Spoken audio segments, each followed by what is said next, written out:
Jeremy, I had to pull out Popcorn and Piledrivers. I had to find the background for the YouTube stream. I had to find any sort of content that John and I had done when we decided to review wrestling movies a couple of years ago. But it's back because you and I went to the movies over the weekend and we saw the new Dwayne Johnson, Emily Blunt, Benny Safdie picture. The And Ryan Smashing Bader. and Ryan Bader. The Smashing Machine, which when we got out of it, I think you said that you liked it a lot better than you thought you would. And I think I said the opposite, but still, I think we both thought it was a completely relevant, fine, good experience at the movies on a Friday night. Yeah, like there are a lot of movies that get a little self-indulgent and a little up its own, like self-importance kind of thing. This movie attacked the topic, but got in and got out. You know what I mean? Like it wasn't a 2-hour, 30-minute, like we need to cover everything. And there was things that suffered as a result of that. But on the whole, I thought this was a net positive movie. I want to start this show off by talking a little bit about who Mark Kerr is, because I think that's going to be one of the main failing points about a movie like this, in that Dwayne "The Rock" Johnson is not portraying a really, really famous 2010s UFC star. He's not even portraying someone like a Randy Couture, who would be much more well known to the American public than someone like Mark Kerr. In the case of choosing to play Mark Kerr, there is actually some content in the form of a documentary that was really the inspiration and the source for this movie. But Mark Kerr comes along not in the earliest days of MMA, by the way. He comes along as a little bit of like a second wave of MMA fandom. Like I think most people associate Ken Shamrock and Hoist Gracie as like the first true American MMA stars because of UFC 1. Now, Mark Kerr comes along slightly after that. And you know what I learned? And I probably knew this. It's like one of those facts that you just forget because you just learn 1,000 more facts. And so then that one kind of gets put in the back burner. Mark Kerr wrestled Kurt Angle at the Olympic trials in 1996 and lost because Kurt won, obviously. And this kind of transitioned him into MMA because he needed to make some money. And this was his avenue to do so. MMA is kind of bubbling. And he goes into, and they show this in the movie. He goes to Brazil and he's in a Vale Tudo tournament. And in this tournament, he just has to keep fighting guys like on the same night. And one of these matches, which they didn't really explain it that much in the movie, it's like a 30-minute fight. And the reason it's 30 minutes is because Mark Kerr understands one discipline of mixed martial arts, which is the wrestling. And the guy who he was facing is a jiu-jitsu guy. And the entire fight is Mark trying to advance into the right position so that he can start throwing these big fists. In essence, the reason for his nickname, the Smashing Machine. And this other guy was just able to defend for a long periods of time, hoping that big, gigantic, steroid-fueled Mark Kerr would tire out. And Kerr did not, because Kerr was also a tremendous athlete. So that's how the movie starts, and that's kind of how Mark Kerr's his career as an MMA fighter starts, is in this tournament. He may have a couple of fights that predate that, but that's what they started, the focus of the movie. And so then he goes into UFC and he actually wins their heavyweight tournament for, I think, 2 tournaments in a row. So he's going to be like the big up and coming UFC star. And then he signs with Pride, which is in Japan. He signs with Pride while having an exclusive UFC contract, goes into court and battles for his for his rights to fight in Japan, wins his court case, and he is able to go to Pride, where there's lots of frustration in the US with the UFC as far as people condemning the sport, being cockfighting, getting it pulled off of pay-per-view, all of these things. So there's more money in Japan for it, and Mark wants to fight in Japan for more money. And so that's kind of where this film, really the focus of this film is on the 2000 Grand Prix. And so that is the kind of the origin story of where Mark Kerr, the MMA fighter, begins. And it almost sort of ends in this way too, because this movie when they're filming this documentary, I'm sure they don't know that this is kind of going to be the best Mark has ever been in the cage or in the ring. And this is really like interestingly, because of the time period, you see the genesis of Mark Kerr, and then you see the downfall in this like couple of year span, and the fallout is he's never the same fighter ever again, and he's kind of like become a joke past those years. Now, since then, he's kind of cleaned up his life, and we'll talk a little bit about the drug issues as portrayed. But I just wanted to give people kind of the idea of who Mark Kerr was before we talk about this movie, because I do think it's really maybe the hardest thing for people to get into, just because you don't know who he is. You're basing going to see this movie not on the subject. For instance, when we saw the trailer, Jeremy Allen White is playing Bruce Springsteen. So if you're going to go see that movie, you're like, I like the bear, and I really like Bruce Springsteen. Bruce Springsteen is famous. So there's a little bit more of a reason to go see that film. In this case, you're like, I like The Rock. I like Emily Blunt. And okay, Benny Safdie's on his own, and this is his first big thing that he's doing. Like, those are the real draws to see it. The draw is not really Mark Kerr unless you are a hardcore MMA fan. It was really interesting when I was watching the movie, because I felt like they gave you a whole portrait of Mark Kerr. Like, they did a really, really good job of it. But there were characters in that movie that I actually thought were more of like the gut people you wanted to root for throughout the movie based off of the way that they were portrayed. And then there were the villains, but it was almost like it was narratively driven, even though like like his wife Dawn, right? Like based off of the documentary, she's portrayed as a bit of a villain, and they did the best job I thought they could with her to show her as an unstable force in his life. But I also felt like they left a lot on the table because her motivations didn't make any sense. It pivoted from wanting to be an important part of his life and wanting to be at these matches, but not showing beforehand why it was consequential. She would get angry as if like something had already happened, but we weren't given an insight to any of that. And then we were to be treated like a discovery on the way, but they were trying to have it both ways. It was accurate to the documentary, but narratively it kind of left you wondering, what exactly am I supposed to root for between these two? And it's a great point, because after we saw the movie, I hadn't seen the documentary in 20 years, maybe even a little bit more. And I was like, okay, I want to watch this because I want to see how much they took from the documentary. It took me forever to find a viewable piece of a viewable version of this, by the way. And as I'm watching it, I was like, oh, this was the actual blueprint for the like everything that they wanted to do. They just followed the guidelines of the documentary.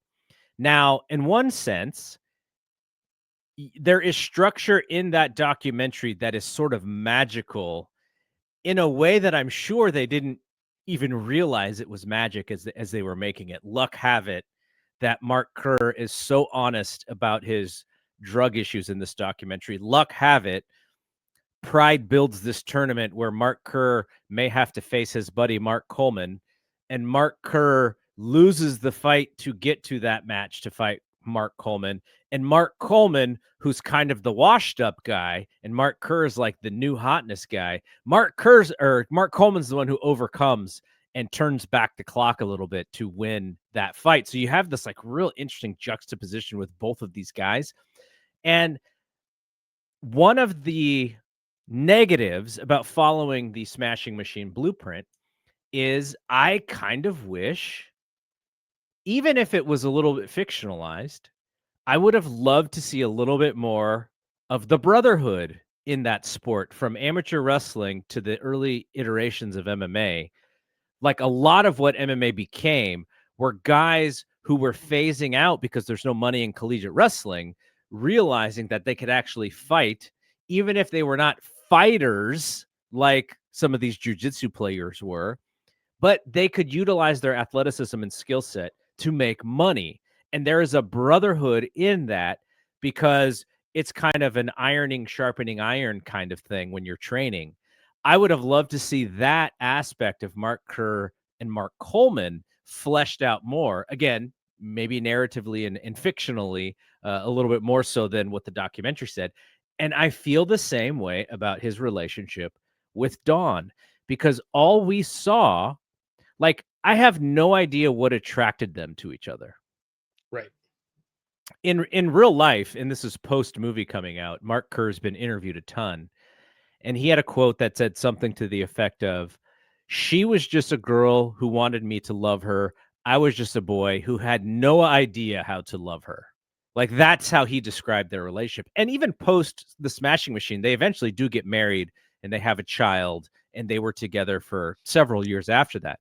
But I would have loved to see the two relationships of Mark Kerr and Mark Coleman and Mark Kerr and Dawn. I would have loved to see those fleshed out way more, because in the documentary, they're not very fleshed out. They're just sort of cause, effect. And you're just seeing like months and months and months of in between stuff. And all of a sudden they're mad at each other again. And all of a sudden Mark's got to go to rehab. And all of a sudden Dawn is pissed off at him because he can't party and she wants to party. It's like those things where you go, oh, it's like kind of jarring in a way. But because you have film and you have this avenue to show the story, I think it was lacking in that aspect, and that may have been a negative in trying to film it so truthfully to the documentary. I will give you an example that I think kind of backs that up with the lacking aspect. I thought the movie was solid, but I think they were very safe in the film. There are two points, and obviously, if you're listening, if you're following along with this conversation, we're assuming you've seen the film. So, I would say see it first, yes. because I have a very specific aspect of this film. A, watching the documentary when it came out. B, being an MMA fan. C, knowing the Mark Kerr story, and so like even like Jeremy's version or his review of this film is probably even more truthful to a movie review than mine, because mine is so influenced by like all of the background information and the real information. But go ahead. So there was a relationship conveyance both between Mark Kerr and Dawn and Mark Kerr and Mark Coleman. And I'm going to use two specific examples here to kind of highlight this. So near the halfway point in the film, Kerr is really going through a drug issue, and he gets violent with a door, and eventually the scene just kind of settles with him just emotionally unable to handle what is going on with him and unable to see a problem. And then immediately the next thing that happens is Dawn is calling Mark Coleman because Mark Kerr is down on the ground and he's not moving. What I think is probably one of the weakest choices in the film was choosing not to show Mark Kerr on the ground in a state that you could see him, so that you visually saw exactly how far it went, Right. because that example was supposed to highlight the strength of the bond between him and Mark Coleman, because Coleman saw straight through everything that he was trying to say, and it got Mark Kerr to break down and emotionally just let out that he's been going down a wrong path. And it gave Dwayne The Rock a chance to cry and kind of, like have that moment on thing. Conversely, near the end of the film, when Dawn and Mark Kerr are having their climactic battle, they make it abundantly clear to show you just how far it's going to go with a gun being introduced into the scenario. And I thought the juxtaposition of not showing the violence of the drug abuse, but instead trying to highlight the violence of the gun abuse, really negated just how serious the drug abuse was in the thing, because apparently, because he had recovered from it, all was well. And that's not the case. The entire movie is predicated that he is in a fragile state as a result of the drug possibility of a relapse, including, trying to introduce it as a conflict briefly later on. And what happens in that scene is he is sober or trying to stay sober, but then he makes the choice of, I can have a few beers. Like they make that point in that scene very clear. Like he's like, I'll drink, I'll have a drink or two. So that was also part of the destruction, was he was breaking his sobriety in that moment. Yes. But they also tried to make sure in the scene with Bas Rutten, when he was in the presence of the temptations that he fell to in the past, that he was going to overcome it. And there was no question about it. So they were trying to show that he was in fact still flawed.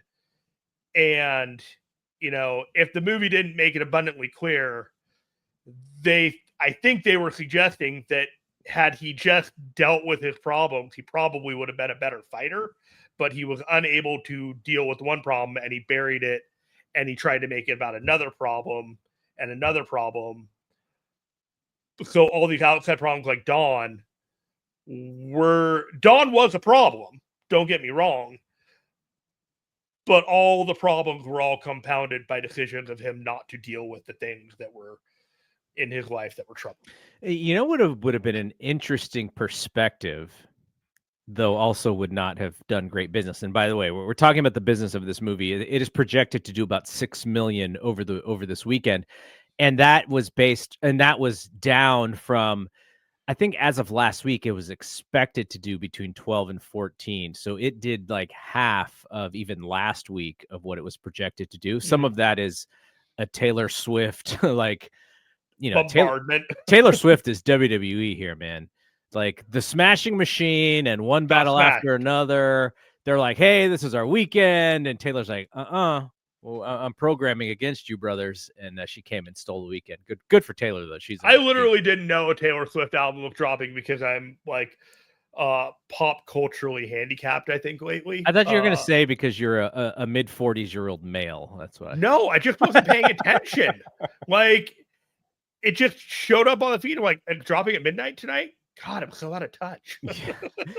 So the interesting perspective I would have liked to see, and again, this is now we're Monday morning quarterbacking. Mm-hmm. What is Dawn's perspective of how bad Mark is for her? Because let's look at it from the perspective of her point of view in this movie, which is she is living with him. And from what we are to gather, he is the breadwinner. I don't ever really see her. They don't really discuss her own job necessarily. They show her partying a lot, and so she's with their friends. She's going out to lunch, and the only real, I guess, the only real insight into the Dawn character in the movie is that of codependence. But that codependence is both of them. Like they both need each other for these reasons that are kind of unexplained, other than attraction and dating and those kind of reasons. But why do they each feel that they are good for each other? Because we are in the movie, what it leads us to is like what you said is, maybe if Mark Kerr cuts Dawn out of his life, maybe he deals with this stuff better. And if you're from the Dawn perspective, you go, yeah, you cut me out of your life and you're dead on the floor because you can't control your abuse. And I'm the one who has to take care of you when you deal with that. So from her perspective, like who is the good person and who is the bad person in this movie could very much be completely different from what we saw. But I think the reason why I wanted that, or why I thought about that, is because I just thought her character was very one note. Like there wasn't any real depth into her as a person in this movie. Emily Blunt, I thought she did well with the material, but it's not like it's not like you could see why was she in this relationship? What did she get out of it from a emotional point perspective, from a value perspective? She was attracted to the dude, of course. He was a fighter. They had this sort of lifestyle of partying lifestyle that they both were young people. But from a depth perspective of her character, like who was Dawn? Like we didn't really know who Dawn was, and we didn't know like why Mark loved her, why she loved Mark. It was just she was kind of there as a vehicle for his downfall, kind of. So I got nothing against Emily Blunt, and I think she's probably a fantastic actress in most everything that I've seen her in, including I think the first time I ever saw her, which was like Devil Wears Prada, and she's been in the Jungle Cruise with Dwayne before. You know what my favorite Emily Blunt movie is? What is it? Have you seen Edge of Tomorrow with Tom Cruise? I haven't, but like I've heard that movie is fantastic. That movie's dope. So the story around that of us seeing that movie. So this is 2014. So this was right in Marvel's heyday. Mm-hmm. And all I'm going to the movies at this point is to take the kids to see all these Marvel movies. Right. And so Edge of Tomorrow comes out, and I tell both of my kids who are teenagers, Brian is 15 and JJ's probably 13 or 14. And so I build up this idea of the movie stardom of Tom Cruise. And I go, you guys want to see a real movie star? Look, in the Marvel, the characters and the costumes and the graphics and all of that stuff, great. But I'm just going to show you a man and his charisma.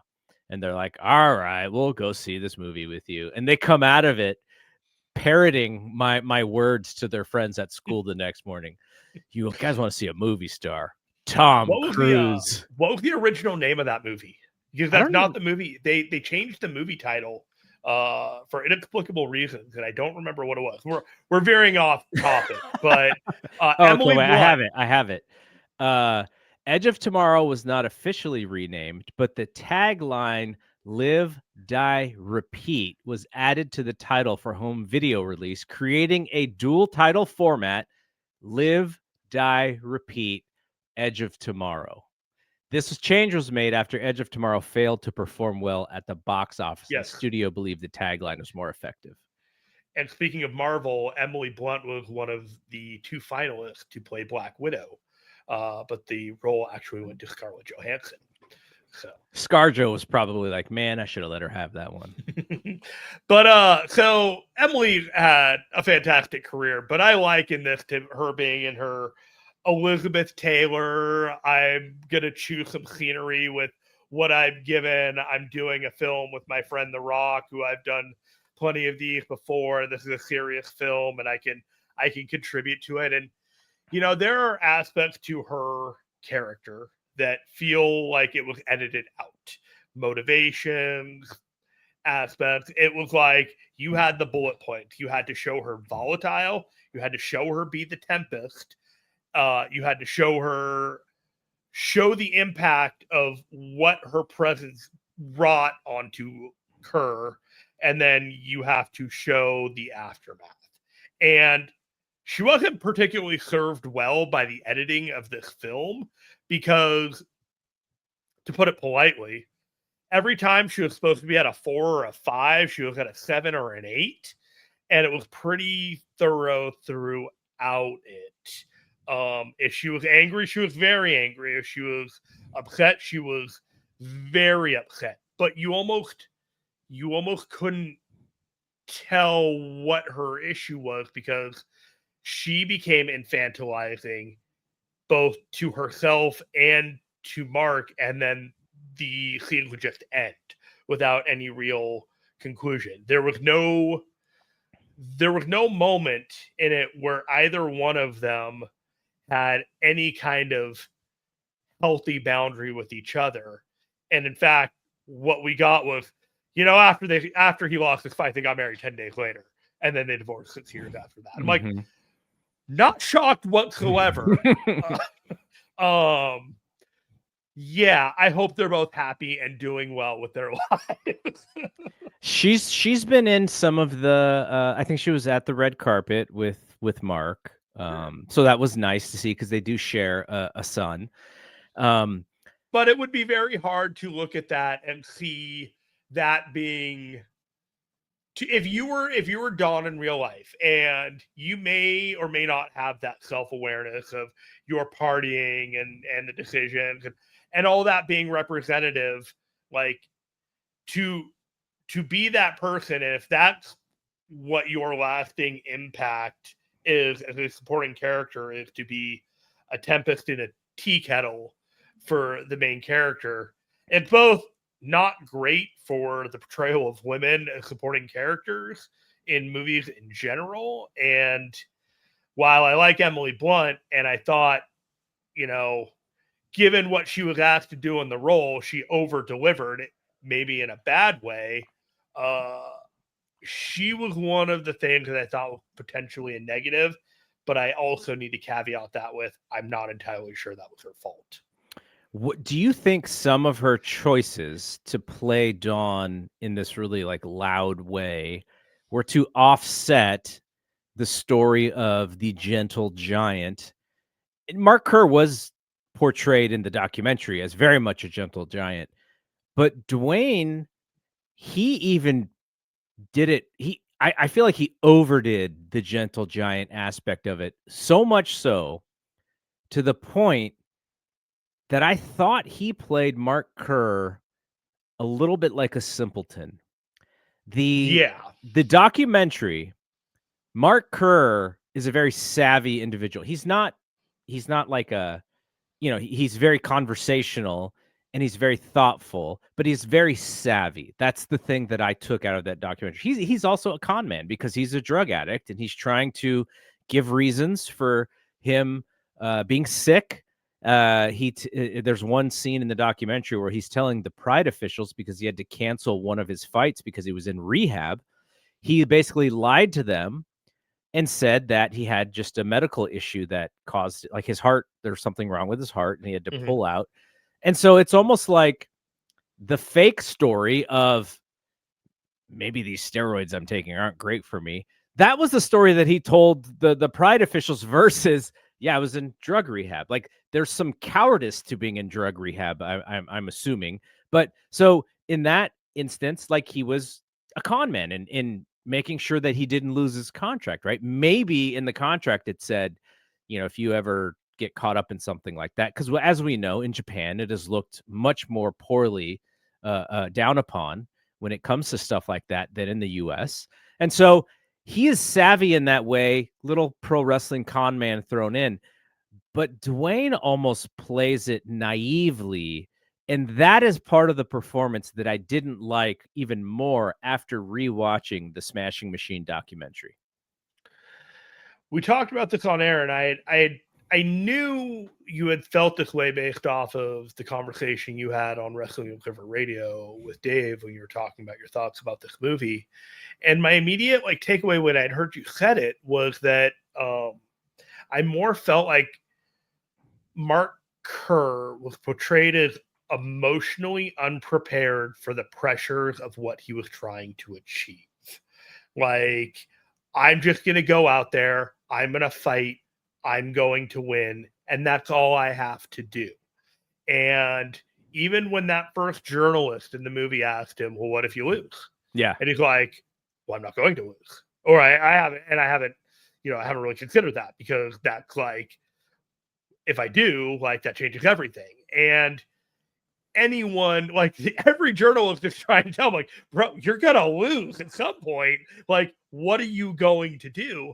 And so no one should be shocked when he absolutely crumbles upon a loss. And like even the final loss that he suffers in that film, his reaction to that is to make a catastrophically huge decision and marry the woman who's been a detriment to the progress of his career. It was almost as if that was the moment I I don't want to say anything about their marriage, but he compromised and he's like, all right, well, this isn't going to work out. I guess I'll just marry her, and I think you could come away with that thought based on how the movie ends. yes. And so none of that is emotionally healthy. It's like and at the end of the movie, they really want to advocate for like this guy was early on and he didn't even make $200,000 in this tournament. And now the MMA fighters nowadays are making millions of dollars. Some of them. Some of them, but they were like there and he paved the way. But it's like these guys, some of them, probably all of them have agents now, like a good chunk of the millionaire ones have agents and, people booking fights and making these decisions for them. And, coaches and training and regiments that are way different than what this guy had to go through in 97 going from Phoenix, Arizona all the way to LA and, being faced at the crossroads of bailing out on training a month before the tournament because, mentally it'd be better for him to be with Dawn training back home. It's like we all knew where this was going. Like if you came in thinking like, oh, it's like he heals his mind, his body, his home life, and his work life, and he's gonna win. It's like, no, that's not how this story is going. I thought of two things in that scenario that you're talking about. So now Mark Kerr is ahead of the game by going like, look, I am limited. This Japanese tournament, the level of fighters that I have to fight is higher than before. So thus I need to improve and add more disciplines to my overall MMA game. So obviously top wrestler, and then you see him trying to learn how to strike with Bas Rutten. So that is, he's a level ahead of what a lot of people were doing back then of thinking like, oh, this is getting harder. I need to improve my skill set in this way. And so that aspect of it, I think he was actually smart about it. But the other part, when you say that about why he left, I thought of two things. One, boxing training camps where they very much pull you away from your family. And they do it because they want you to have the utmost tunnel vision. They do not want your emotions justified in any way to change what your goal is, or to even maybe be a little softer or think a little bit different. Nope. Our mentality, our tunnel vision is you are a soldier and you have a job to do in that ring. That's how you have to think, and you can't think outside of those lines. So that's kind of the boxer, old school mentality, boxer way. But a movie that maybe it'd actually be interesting talking to you about this movie, which is the original Rocky. There's a training sequence where Rocky is being trained by Mick, and Rocky now also has a girlfriend, like a steady live-in girlfriend, and Adrian moves in with him. And Mick is trying to warn him about getting involved right now when his goal has to be so focused on one thing, which is to fight the heavyweight champion of the world. And Rocky is trying to explain to him that this is not like a fake like thing. This is not just fooling around. This is like a real relationship. And Mick starts to tell him and has him repeat the words, women weaken legs, women weaken legs. And so Rocky is at this kind of crossroads of this is the biggest moment of his career, But at the same time, he may have found the love of his life. So how does he balance like these two things? And in this movie, for Mark Kerr, he was at his best when he said, Dawn, get out of here. He was at his worst when Dawn was there. So that is also something to think about when it comes to like just the dynamic of their relationship. It would have been great in your scenario, like you said, he feels fulfilled as a human when he has someone to love him. And I don't remember if this was in the movie or in the documentary, but Mark said something to the effect of his biggest fear is being alone after a fight, because he's got to deal with the come down of everything that's, the reason why he's fighting is because it gives him this feeling that he describes as orgasmic. But then there's the come down that he has after the fight that he has trouble dealing with. And Dawn, it's almost like Dawn's purpose was to be there for him during that come down so she could love him and he could feel loved. And then that's kind of why he needed her there. So it's that part of that of the story is really fascinating to me. But again, it is more fascinating to me from the documentary aspect than from the Okay. movie. So I'm gonna introduce a scenario from the movie here, and I kind of want to get your thoughts on it. One of the only times in the movie where Dawn is portrayed as sympathetic, and it's the last time that you also see Mark Kerr portrayed in that killer, I have to focus on this fight scenario, is that you have a juxtaposition of Dawn on the plane flying to Japan with the uncomfortable neck pillow and then coming in to the locker room while Mark Kerr is like in game face mode. And all of this is supposed to like set you up for, I love you, like, I'm so happy to see you, blah, blah, blah. But if you follow MMA, if you know like all these things, like there's a point where you're just locked in. Like you have to be ready for like the game. And when she like comes into that locker room, on one aspect, you're supposed to feel sympathy for her because yeah, she did all these things. But at the other aspect is like, yo, lady, I don't know how to tell you this, but this is exactly the wrong time You need to know for better. you. Yes, and I don't know how it got to this point in any way, shape, or form between coaches and the relationship with like your partner that no one was able to like make this clear. But like it never should have gotten to that point. And the fact that, it very much probably did happen that way, is, I don't doubt it for a second. So let's talk about the performance of one Dwayne "The Rock" Johnson, who is the reason why we're even really going to see this movie, if we're being honest about it. I would probably go see another actor portraying Mark Kerr if it was on the big screen, but really, it's the reason why this movie is relevant is because The Rock is involved.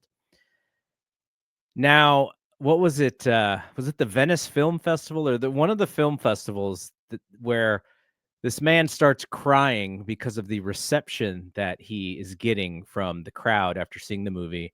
Benny Safdie wins an award for this movie. And so coming out of that, the media, the public attention to this movie is like, oh, this could be an Oscar worthy performance.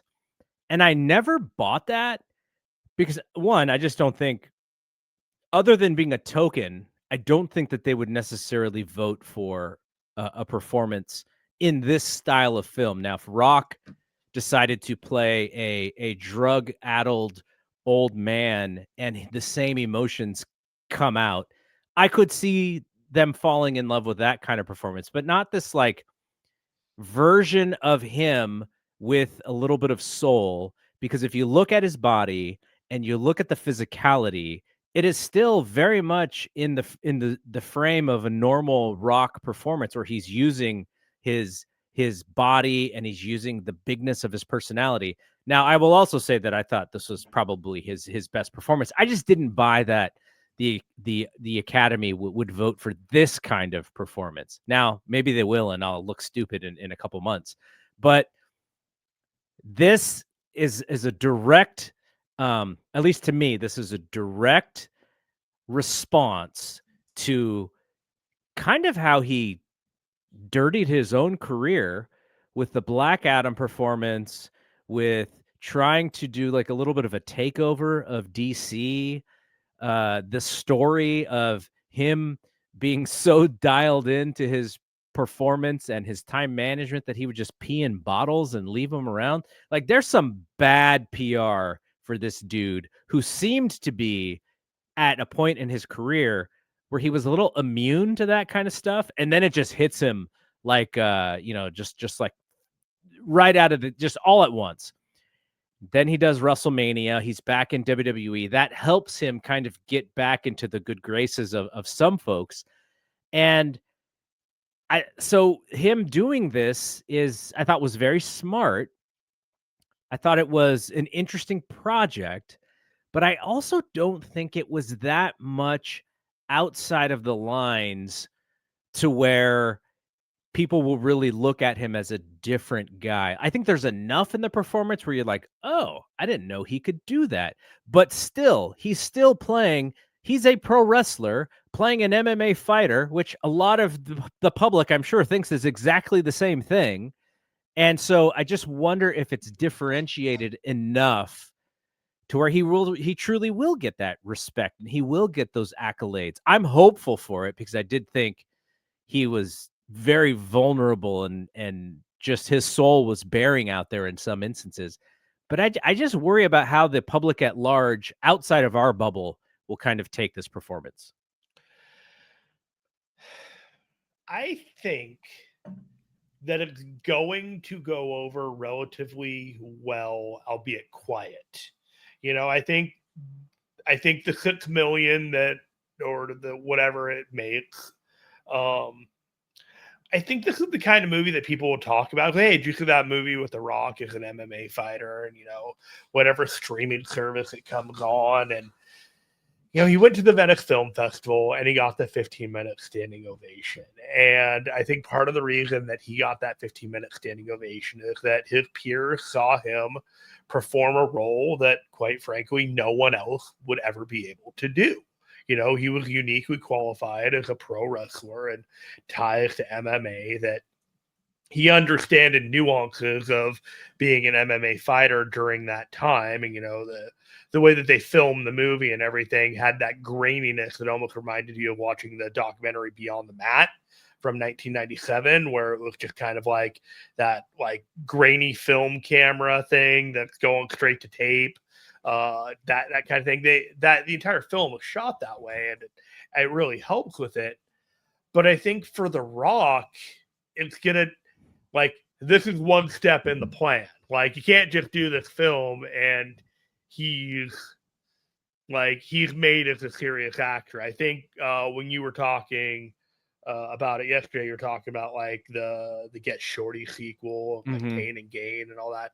He's gonna need a handful of films where like he's showing different things, where he's not, making the triumphant return as Hobbs in the Fast and the Furious film. No, he's committing to being like the sage mentor figure to the protagonist in the film, like strong supporting character in an ensemble drama where like his presence as an actor adds to the entire thing rather than like look at me, I'm Dwayne, I can be the lead in this this period piece set in 1930.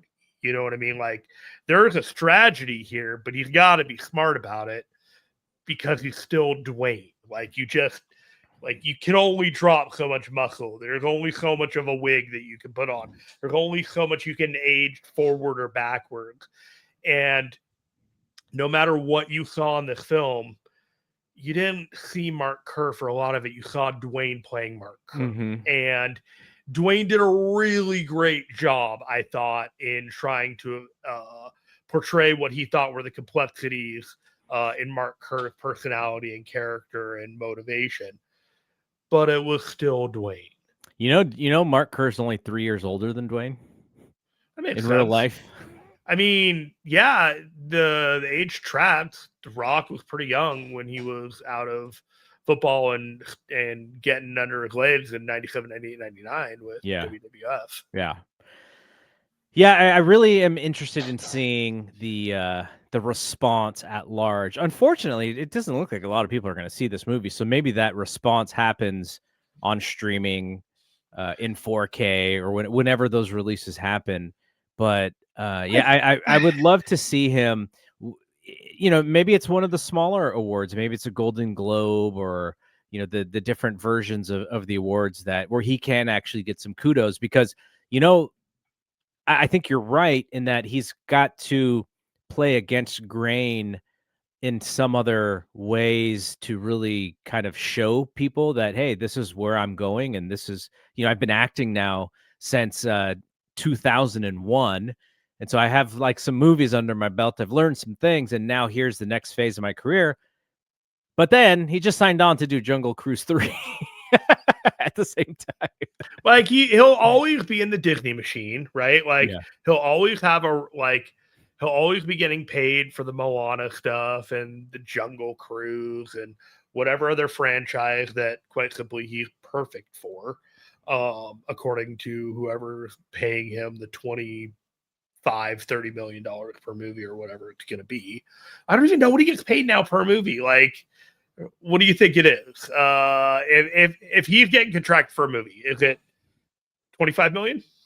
I think for those bigger budget IP driven films, it's probably that. But for like, if Smashing Machines budget was only 40 million, like Oh, this was a passion project for him. Like those actors had to take a giant pay cut, and I guess hope that they get paid on the back end of the box office or something. yeah, this all felt like a favor to The Rock. Like if you're in the film, and really the only two people that were name actors were Blunt and Johnson.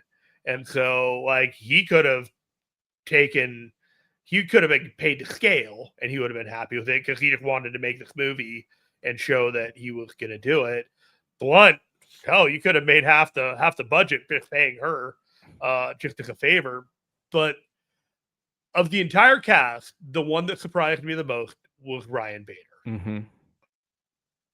Like I'm not necessarily sure he was playing Mark Coleman. Yeah, I'm not I didn't sure. really see Mark Coleman, but I'm not necessarily sure he was playing Randy Couture. that's Matt Hughes, felt a little more Randy Couture-ish to me. Matt Hughes, Randy Couture, or if he was just playing Randy Bader or Ryan Bader or just every man MMA guy. It was just he made the most of his minutes. And one of the things that they did was juxtapose, the chaos of his life being the TV's on and the phone's ringing and his wife's got one baby in one hand and he's playing with the newborn and he gets a call that his friend is in the hospital and he drops everything and he goes and like he helps his friend and like his motivations for doing this are pure because he wants to buy his daughter a bike and right. this is all the stuff like they did everything and they could to show you like, hey, if Mark Kerr is not going to win this tournament in this movie, it's like we're going to get you to a point where you're happy about the guy that does. Mm-hmm. And I thought for whatever it was worth, Ryan Bader was kind of the glue that kept this movie together. He has the understanding as a human being of what it means to be a top prospect in MMA, to not necessarily get to the top of the mountain, and then to leave the UFC and to go to the other side and get to the top of the mountain, but it's just not as meaningful. But he understands what it feels like to maybe not win the right fight or so. That aspect of Ryan Bader, I thought he got that part very well. That was the strength of his role, was just understanding as an athlete kind of the highs and lows of winning and losing. So Bader was on one of the very early seasons of The Ultimate Fighter, wasn't he? I don't know how early. But he was on one of the seasons because I remember him being one of those guys that like they didn't 2008, so it was season 8. Okay. I just remember when I was watching him on there, like he was the kind of guy that on the show they portrayed as like this guy's a solid MMA fighter, but he's unspectacular and he's not a star. Not a great And personality, kind of soft spoken. just kind of, but like you knew when he got in the ring, like that guy could win the match against any of the other guys. And whether he did, I don't even remember how he did, but I always remembered him from Ultimate Fighter. Like he won the season that he was on, and that was kind of his gateway to early stardom in the UFC. Yeah, so I remembered him from there, and the first thing I did, like I was watching the movie with you, and I'm like, is that fucking Ryan Bader? And I was like, I don't know if I can take it seriously. For the first like 5 minutes, I was like, Ryan Bader is supposed to be playing another MMA guy. I'm not sure I'm going to be able to take it seriously if this guy can't act. And then within 5 minutes, I'm like, okay, this guy can act. And then by the end of the movie, I was like, I genuinely like this character in the movie. So Ryan Bader's his claim to fame is post UFC career, where he beats Fedor Emelianenko, and that had that been on a UFC stage rather than on the Bellator stage in 2019, it would have meant so much more. But he had to actually leave the UFC to go, win some titles. But he's very memorable because of the fact that that was still an era of when the Ultimate Fighter meant something, when you can actually be a star from that television show and then kind of come into the UFC immediately and be known. It's not really like that anymore. But he was really good. He was very soft spoken. In the documentary, Coleman is also very soft spoken, but Coleman, like even physically, Coleman was a more physically imposing presence in real life. Like Coleman was not quite as big as Kerr in that documentary, but he's not that much smaller than Kerr. He's also older, right? So Coleman in the documentary, so 2000-ish time frame, he's like in his later 30s, and Bader today is in his early 40s. So that part of it worked because Bader similarly aged in that way. But Mark Coleman, this was like his comeback. Like he had sort of peaked, and then him winning this tournament was a bit of a comeback for him. So I thought that stuff was well done. But like you said, I didn't see Mark Coleman, but that doesn't mean that Bader didn't do a good job. I still thought he did a pretty good job. So if you want to actually get to see more contemporary Mark Coleman, I believe there's a documentary about Ohio State. Yes. And there is that he's heavily featured in. And I don't remember where you can find it. Has to do with like sexual abuse of the trainer. Yeah, it was the sexual abuse by one of the doctors. Okay. And I was trying to pull it up while you were talking, but I didn't quite get all the way there. But no, he is outspoken about some things that happened there against, and one of the doctors who performed sexually abused the wrestlers there. And I believe HBO. It's called Surviving Ohio State, and right. It's on HBO. And you can dig into it, but Jim Jordan is involved and a couple of other people involved. It's very gross, but Coleman is on a survivor aspect side of it rather than an aggressor side of it. So trigger warning on that, but there is contemporary content with Coleman out there that you could get context of who this guy is now. I'm actually interested in seeing that. I'd heard about it, and this story goes back to like the late 2010s as far as like when he started talking about it. So yeah, that's a good reminder to try and find that.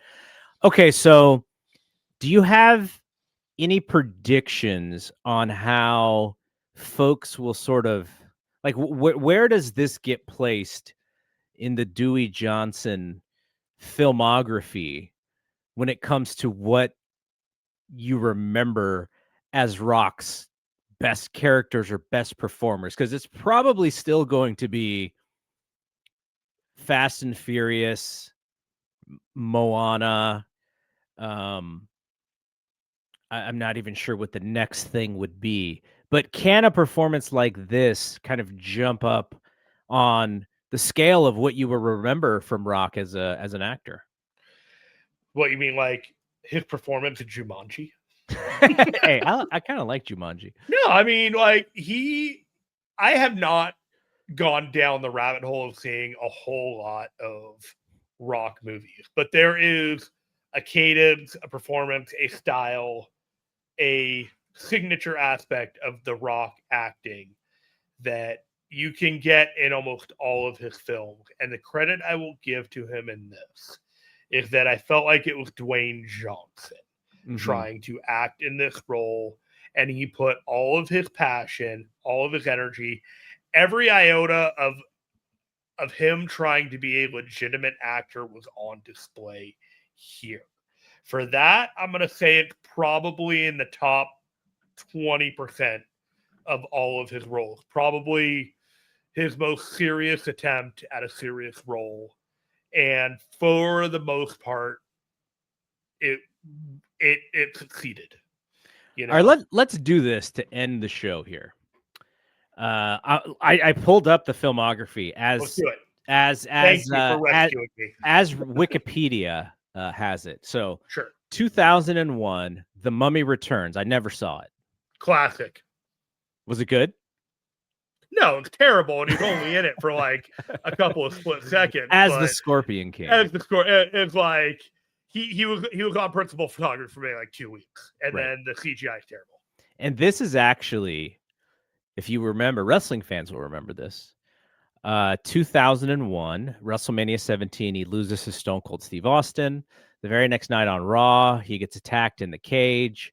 Triple H turns on him as well, and they send him off, and he's kind of gone. He's gone to film The Scorpion King, I believe. Right.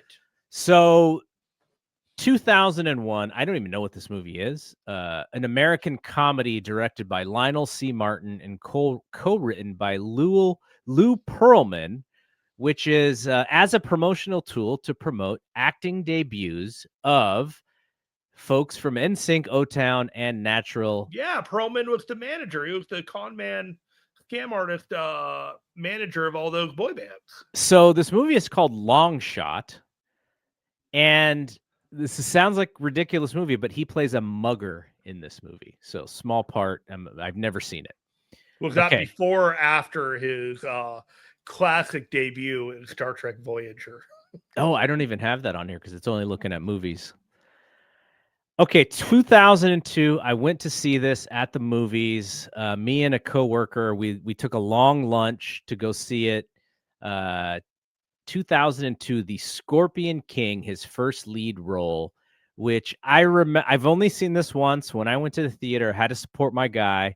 I remember being very, very enamored with Kelly Hu in this movie. Right. And less enamored with The Rock's performance, but it was still the coolest thing to see one of your favorite performers make it. Like that, to me, that was like, wow, he made it. That was important to me as a 20-something-year-old dude. Scorpion King is what I like to call Conan in Egypt with the serial numbers filed off. All right. Now we kind of get cooking here. All right, we got Walking Tall and a couple of those others. Okay, no, before Walking Tall, The Rundown. Have you ever seen The Rundown? I think I remember it. Yes. Who's in it? So The Rundown features Sean William Scott, Christopher Walken, Rosario Dawson. I think there's a short, like I think Schwarzenegger is in it for like a second. So he's got William Scott and he's like handcuffed to him and he's got to get him to like the jail or something. Yeah, Schwarzenegger is in an uncredited cameo. I remember that correctly. Ernie Reyes Jr. is in the famous fight scene. If you've seen this movie, you'll remember the fight scene. Ernie Reyes Jr. is in that scene. I can give you a quick story about this movie. So this kind of relates to our friend Dave Meltzer.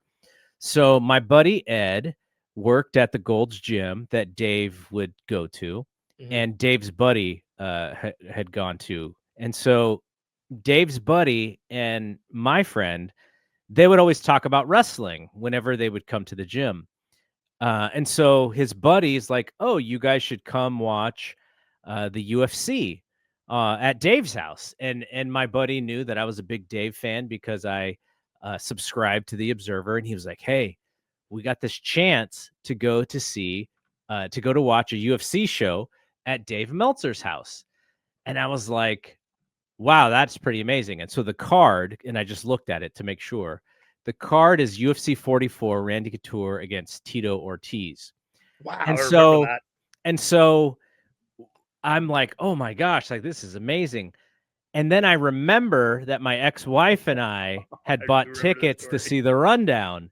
And so I'm like, you're married, you got to go with your wife. Like you can't cancel on your Yeah. wife. And so my thought process was, okay, it's not going to happen this time, but at some point I will run into Dave. We live in the same city. There will be another time. And so we went to see the movie, but I could have I could have been going to see stuff at his house from 2003 on, but The but entire that's timeline would have changed, Garrett. yeah, they would have changed. It's literally the same day the rundown releases and UFC 44. So it's a Halfway little through that bit story, I was like, oh, I know where this story goes. Like, yeah, I remember this one. So, like you said, The Walking Tall is next. I liked the rundown a lot. I also liked Walking Tall. I thought it was a fun movie. WWE Studios movie. Walking Tall, the story has taken on a little bit of Yeesh. a different tone The these Buford days. guy is not quite the shining moral beacon that we thought he was. Yeah, go do some research on Buford Pusser. Of late, he's not a good dude. So after that is Be Cool, which is the small part in Get Shorty, the Get Shorty sequel, and then after that is Doom. Now I wanted to ask you about this because I never saw this. Did you see Doom? I've seen clips of it, and I believe the twist in this film is that Rock ends up being like the main bad guy, and so the entire story is predicated on the Rock being the guy throughout the whole thing, and then all of a sudden, oh, he's the bad guy. Now, the early story of these movies, so because the Scorpion King, which is IP based on the Mummy, because the Scorpion King outkicks its coverage, they're immediately putting him in movies, that have decent budget sizes. Like The Rundown has a budget of around 85 million. So for a guy who's in his second ever lead in a movie, that's a pretty big deal. Now, it doesn't the box office doesn't actually get to 85. And then in Walking Tall, budget of 46 million, and they barely beat it there. So they're investing in this guy that they believe that he could be, a big player in the box office. Then you get to Doom and 60 to 70 million dollar budget, box office is 58. I think at this point they're kind of realizing like, okay, maybe he's not ready to do this and we need to scale this stuff down a little bit. To be fair, Doom looked really dumb when it It did. Like there was the video game market for movies hadn't quite blown up. There had been attempts in the past, like they did an all CGI animation version of like Final Fantasy, and they did Doom, and they did a couple of these others, and it never quite took. And they thought the formula putting The Rock in with the computer game IP was going to be a formula, and it was, yes, but you have to have some authenticity to the source material. Otherwise, it'll get rejected by the fandom.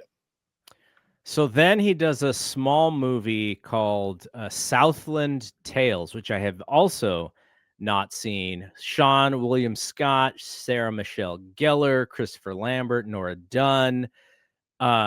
there's lots of people who you would know in this movie. It's one of those like short story movies where it's like several different vignettes and they all kind of interact and all kind of like almost like LA Confidential, Pulp Fiction, kind of the stories like intertwined kind of thing. I remember seeing it. It's fine. He's not in it enough where it's like you can get a determination that he's like the guy, you know? Next is the Gridiron Gang, and at this point, he's taking a little bit of a turn to play a softer character, or taking softer roles from the perspective of, like, not only just like R-rated action films. Like this is I would not consider Gridiron Gang like a family movie, but I do remember taking my kids to see it who were only like, 6 and 7 at this point. And, there was some stuff where I was like, okay, maybe I shouldn't take, these little kids to see this movie. But I do remember liking it. It's about football. It's about being a football coach, all of those things. And so then we go to a different version of his career here. The Game Plan. Have you ever seen The Game Plan? Is this the one where he starts like acting against young kids? Madison Pettis, who is Madison Pettis is now like in her mid-20s. This is ridiculous. She's dude. Yeah. She's the child star in this movie. Kira Sedgwick and Morris Chestnut and Rosalind Sanchez. I used to love Rosalind Sanchez. They're all in this movie as well, but it's a Disney film. $22 million budget, and it's a home run. $150 million at the box office. So now we're sort of changing the career here a little bit. This is one of those he's playing against type, like all of a sudden he's like the non-threatening in the family film rather than, take me serious. I'm doing serious roles and please take me serious. Yes. So now he's in Get Smart with Steve Carell and Anne Hathaway. This movie actually is a giant success as well. You ever see it? I remember seeing it when it came out. And the reason why I saw it was because I knew Dwayne was in it. And I think he plays maybe third from the top, but he's not the main part of this movie. No, but he's consequential. It's one of those, again, where like you think he's playing type and then all of a sudden he's playing against type. Goes back to the Disney well with Race to Witch Mountain. Sorry. It's not as successful, though it does make money. And this is another kind of, leaning a little bit more towards a younger crowd kind of films. This was the blueprint, though. Like for all the roles that he did afterwards, the disaster movies, Hobbs, and all that, was this like leading man in an action film. Even though it was a Disney action film, like this was the first one of those. Then he does voice role of an animated movie called Planet 51. He does then he does a movie where people think, okay, dude, you've gone a little bit too far. The movie is called Tooth Fairy. I definitely took my kids to see this one. It was perfect for their ages, 10 and 11 years old. But this movie is really silly. Mm-hmm. It does, makes 112 million at the box office. So, decently successful. But this is one of those that I'm sure when he looks back on his career, maybe it leaned a little bit too much into the silliness of roles like this. I think it probably hurt his serious career a little bit. He's got an uncredited cameo in Why Did I Get Married 2, which I believe stars Janet Jackson as a Tyler Perry movie. I never saw that. And then we have The Other Guys, which my kid loves this movie. Rock is not one of the main stars in this movie. I think he has like one scene with like Samuel L. Jackson or something. But my kid loved this movie. Will Ferrell, Mark Wahlberg. And so it's kind of cool. This is a nice little like kind of like a networking thing where Dwayne's not in it that long, but he's actually in it with real movie stars. So it kind of raises and elevates him a little bit. Yeah. It felt like he was cool by association as a result of being in this film. You know what I mean? Like it just kind of, yeah, like Dwayne's in this as well. He's got a scene, and then all of a sudden, didn't feel like they're turning around for the guy. Yeah, he's kind of starting to do some movies that only the biggest rock fans would really remember. 2010's Faster, which I barely remember, but I know that I saw it when it came out. Also, this is where he kind of leans into the Fast and Furious franchise. Fast 5 is in 2011. Fast 5 does $626 million. Again, the mere fact that he's associated with this franchise, with Vin Diesel, with Paul Walker, this is really big for his career because it levels him up in the eyes of movie watchers. Yeah, when the Vin Diesel kind of face to face happened, it felt like if you didn't think The Rock was a big deal before, it felt like he was a big deal now. Like it Yeah. just kind of the energy in the room just kind of shifted, and it just felt like, oh, we got two alphas in the room. Who's gonna be the top dog?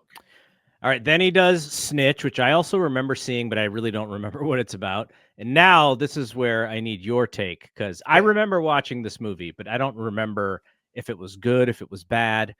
G.I. Joe Retaliation. Oh my God, it's a terrible movie, but it's so awesome. That's the second one, right? Let's see. Is it? I can't actually don't. I believe it is. The movie is completely off the rails. Like I think Bruce Willis is in it, Channing Tatum is in it. Yes.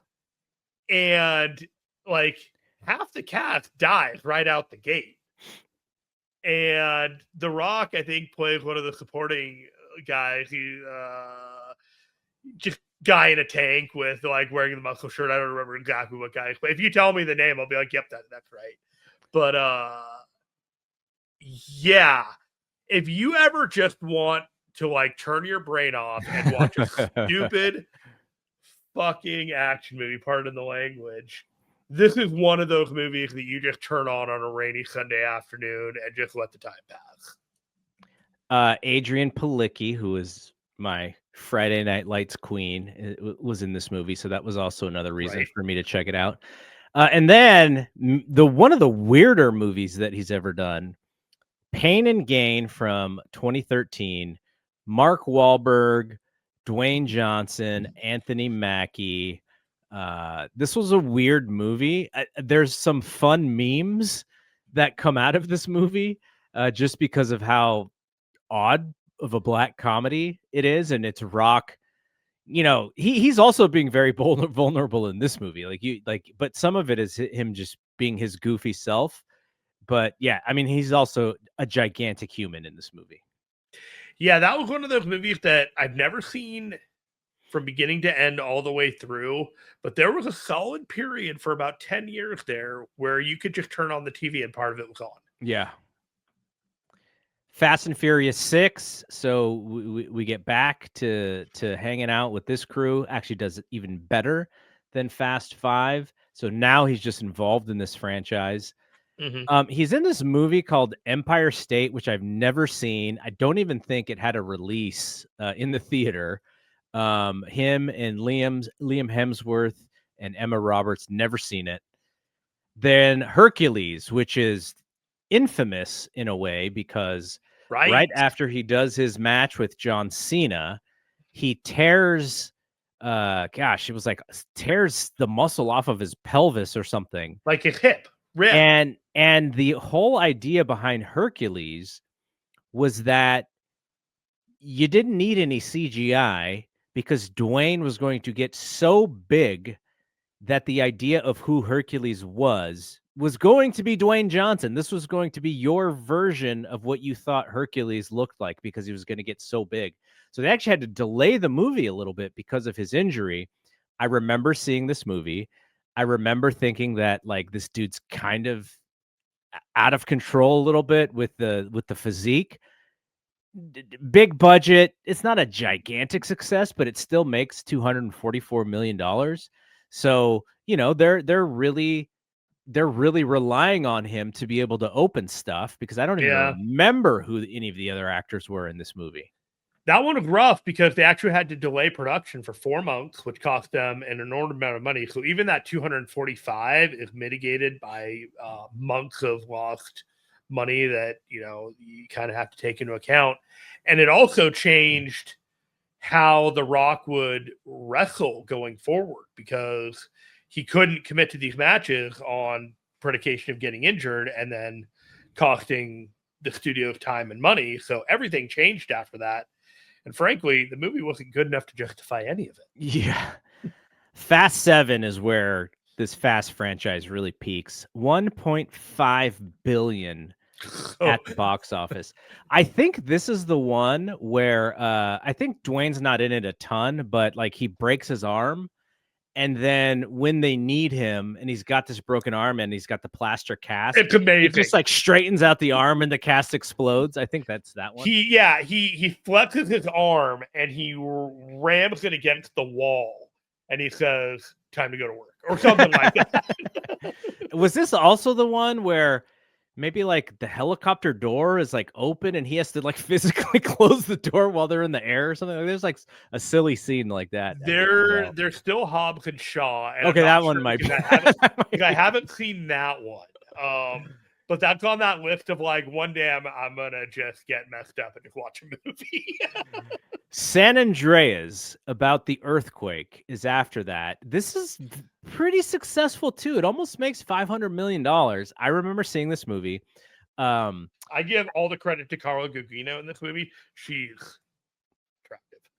Okay, here's one of the funnier scenes, or not funny scenes, but Alexandra Daddario, who has a very famous scene in that HBO show True Crime. That I think everybody knows what I'm talking about if they are a dude. She plays his daughter in this movie. They're about 14 years apart in age in real life. But there's a scene where she is drowning, and I think The Rock may hold his breath to swim to save her for like 2.5 minutes or something like that. So, and then give her air to give her life. So there's some ridiculous moments like that. But it's really... he can't really do any wrong at this point in his career. Then he does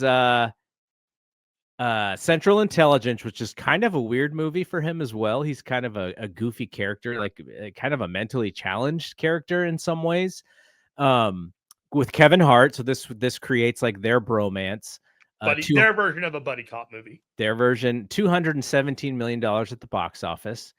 Then Moana, so the animated version of Moana, where he gets to sing, and I think this is where, like my stepdaughter knows him from Moana.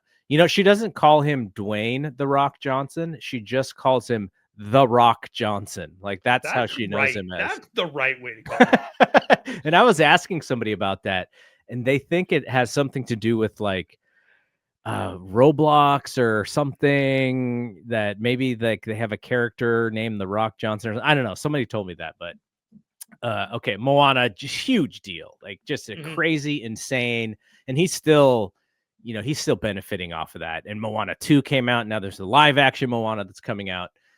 So then he does Fate of the Furious, which is Fast 8. It still does a crazy amount of money, 1.2 billion. This movie, Fast 8, was not quite as good as the previous ones. It's kind of losing a little steam as far as, the value of these films, but the IP is insanity, and he's a part of that one as well. I prefer Fast 8 over Fate of the Furious. I'm not going to lie. That feels like a Star Wars title. Yes, exactly. And we get a misstep coming.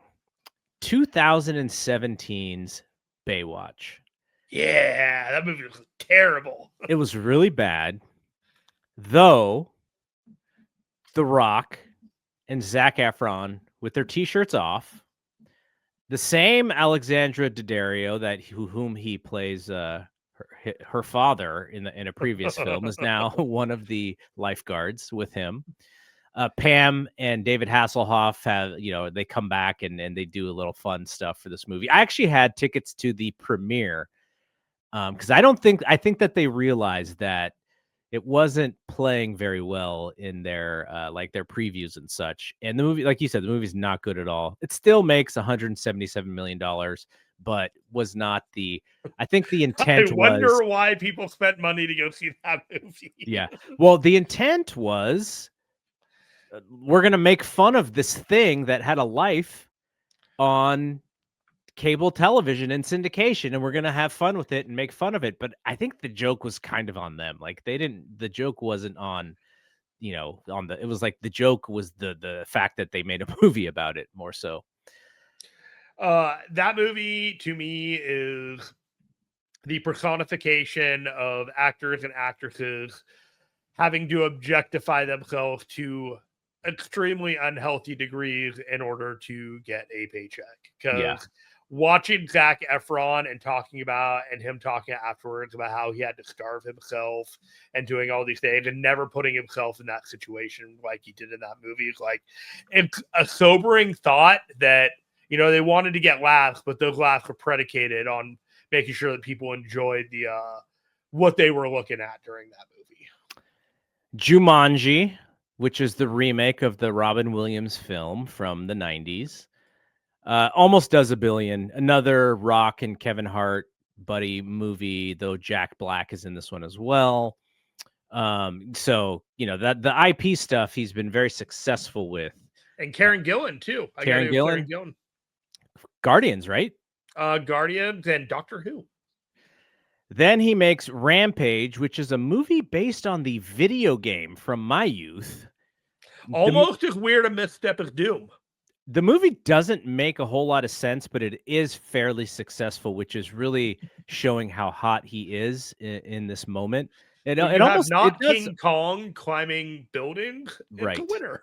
Right. And Rock himself, he's able to pull over 400 million in box office for what is like kind of a bad idea.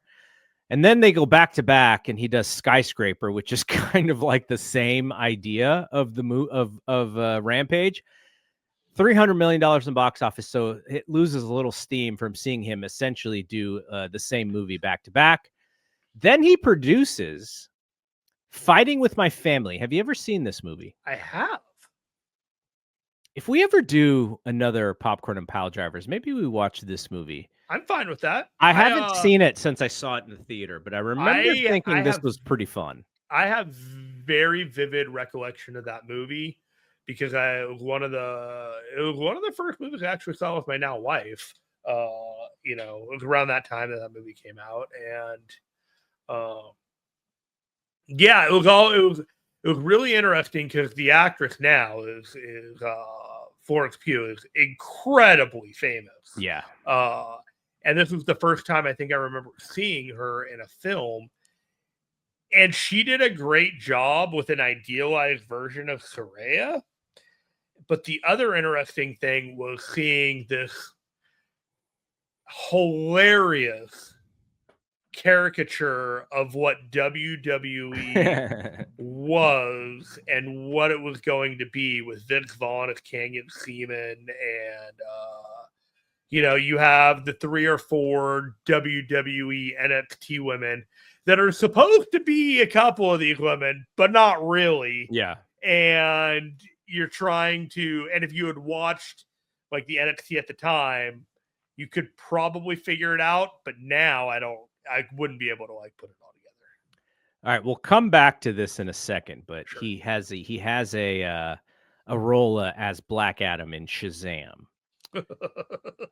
So then Hobbs and Shaw does crazy business. This is a character that works for him. It's kind of interesting that he's never gone back to the Hobbs and Shaw idea, because he and Statham are actually pretty cool together. The movie's nonsensical like a lot of the Fast and Furious movies are, but it worked. I thought it was really good. For a guy that talked in front of a company about other people taking his ball and going home, it was really interesting that Dwayne decided to take his ball and go somewhere else rather than be in the Fast and the Furious movies at this point.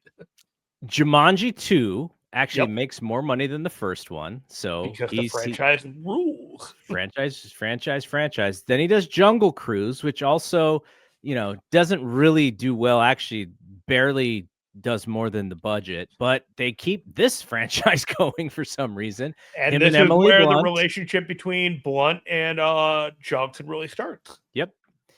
And then Red Notice, which I have never seen, but The Ryan Reynolds one, right? Hilariously, isn't this the one with the egg that they portrayed on WWTV? Yeah, no, it was Chris Evans, not Ryan Reynolds. But yeah, they No, it is Ryan Reynolds. Ryan Reynolds, Dwayne Johnson, and Gal Gadot. Okay. I don't remember which one Ryan Chris Evans. Yeah, Vince McMahon like brings it on and tells you like, here's the red egg, you have to protect it, Yeah. and then we never hear about it ever again. Chris Evans is coming. Don't worry. The names of the movies are very similar. I get them mixed up too, but we're almost there. All right. By the way, we're almost done with this. This just tells you how many movies that this dude has been in. So after Red Notice, which I think is disaster, it's a Netflix movie, so there's no real box office. But I just remember people saying that this movie was not good, so I never watched it. Okay. Black Adam, 2022. Garrett. Can Dwayne Johnson bring DC back? And the movie actually does more box office than I remembered, but the budget was out of control at the same time. And this movie, maybe more than any movie that he's done, tanks his reputation. Garrett, I'm a massive comic book fan. You can see in the background that there are several hints purporting to what I believe is what an appreciation to the craft. I still haven't seen this movie, and I have no plans of doing so because I think it'll just make me angry. Yeah. Because there are characters in that movie that I really love, like Dr. Fate and Hawkman. And from everything that I've heard and seen of that movie, including other people's descriptions of it, I'm doing myself no favors, and I'm doing no favors to anyone else by imparting harsh opinions about a movie that I'm not going to want to see. This was a very bad misstep by Dwayne "The Rock" Johnson to try and take over DC Studios and impart his will upon the entirety of the comic book franchise. And it did not go well for him with Peter Safran or any of the other people that were in charge of DC at the time. Fast 9. Rock is not in Fast 9. He is beefing with Vin Diesel. And so now there's a wonder, what's going on here? How is he persona non grata? Him and Vin are like not homies anymore.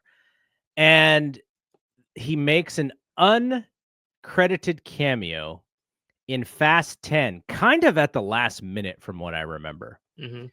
And it was almost like a way to go, okay, here's a teaser for the final Fast 10, I think, is actually technically Fast 10 Part 1 and Fast 10 Part 2. But the movie's still not made. They still haven't done anything with it. So we'll see if it even happens. But I think it was kind of a last minute thing to get him to film a mid-credit scene so that they kind of tease that, don't worry, he'll be back in the next movie. And who replaces Rock, by the way, in Fast 9?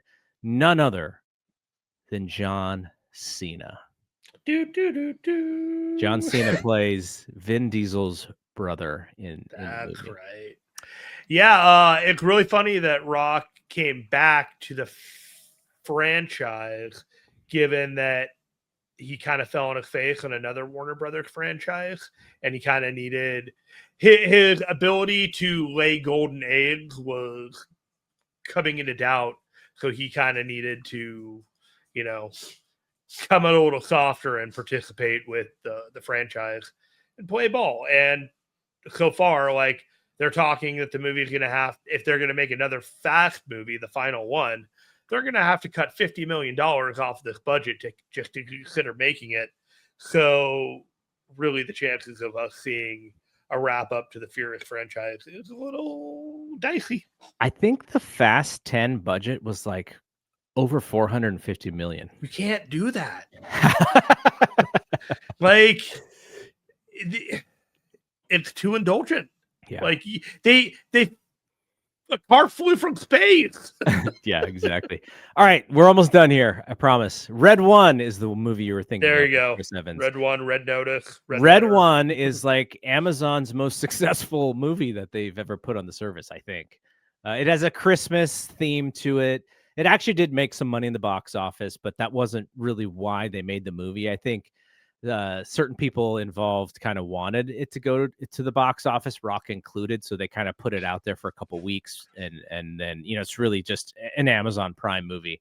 But that was one you were thinking of, and then Moana 2 does $1 billion. We have The Smashing Machine, which is his only film for 2025. And then in 2026, the only one that is on the docket so far as done, or just about done, is the live action version of Moana, where he has to play the live action version of the Maui character from the Moana animated series. So you can imagine. I don't know if he's going to be able to really get to the part of that character. We'll see. Well, the thing I'm kidding. Well, the thing about the animated film is Maui is kind of like a chunky dude. Like, he's a big dude, but he's a little bit chunky. And of course, The Rock's not going to be chunky; he's going to be ripped to shreds. So, a little bit of a different visual. We'll see. I'll have to tell you about the performance through the lens of my stepdaughter. She'll have to tell me. I look forward to that. After we've gone through the filmography, I'm going to say that The Smashing Machine is probably in the top 10 percentile of all of his movies. I think it'll be probably like in the top 5 of all performances when when it's all said and done. And we'll see, because the man is still going to be doing movies for another 10 to 15 years, more than likely. So look, the amount of money that his movies have cleared is probably well over $2 or $3 billion. And by the time this movie is over, it's still going to be the same amount. So yeah, it's fine.